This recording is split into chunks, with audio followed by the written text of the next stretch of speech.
आमचे उपोषण आहे मुख्यमंत्री सौर प्रकल्प जो या ठिकाणी आलेला आहे त्याच्या विरोधात आमचं या ठिकाणी उपोषण आहे।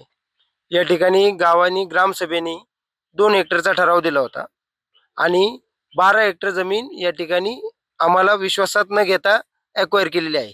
आमच्या ह्या गोष्टीला आमचा विरोध आहे, यासाठी आमचं उपोषण आहे।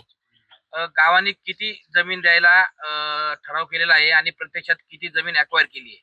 गावाने 2 हेक्टर ठराव दिलेला आहे 2 हेक्टरसाठी आणि आता प्रत्यक्षात 12 हेक्टर जमीन यांनी ॲक्वायर केली आहे।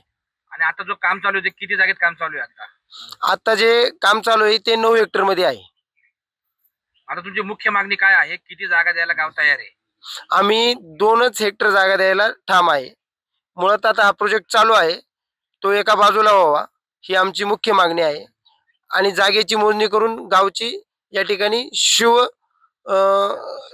शिवरस्ता निश्चित करावा ही आमची मागणी आहे। गायरान 12 हेक्टर शिल्लक आहे तरी पण तुम्ही 2 हेक्टर द्यायला कबूल आहात। बाकी जागेचं काय नियोजन आहे?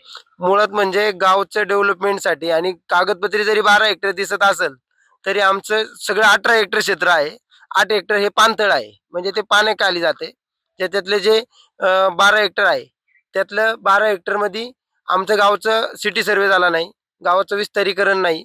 गावाच्या विस्तारीकरणासाठी आम्हाला जागा लागणार आहे। उद्या मंचरच्या आम्ही मंचर आणि चांडोली आम्ही शेजारी आहे। उद्या मंचर नगरपंचायतमध्ये जर गाव गेलं तर आम्हाला पुढे डेव्हलपमेंटसाठी जागा गरजेची आहे। आता 9 हेक्टर मध्ये प्रकल्प चालू आहे, त्याला तुमचा विरोध आहे। हाच प्रकल्प 2 हेक्टर मध्ये व्हावा अशी तुमची मागणी आहे। तुम्ही असा पत्रव्यवहार वगैरे कोणा केलाय का? हो, मी कलेक्टर साहेबांपर्यंत हा पूर्ण पत्रव्यवहार केलेला आहे आणि भेटलेलो आहे। तर ते बोलले होते एका बाजूला घेऊ म्हणून, पण प्रत्यक्षात काम चालू असताना काम कंपनीच्या मनमानी कारभार चाललेला आहे, त्याचा आम्हाला पूर्ण विरोध आहे आमचा। आता पुढील रूपरेषा काय आंदोलनाची?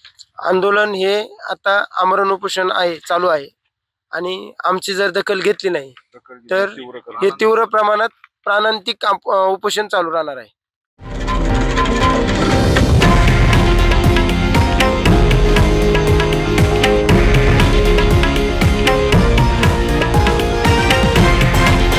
हे आहे देशातील नंबर 1 न्यूज नेटवर्क आणि आपण पाहत आहात TV9 मराठी, एकमेव।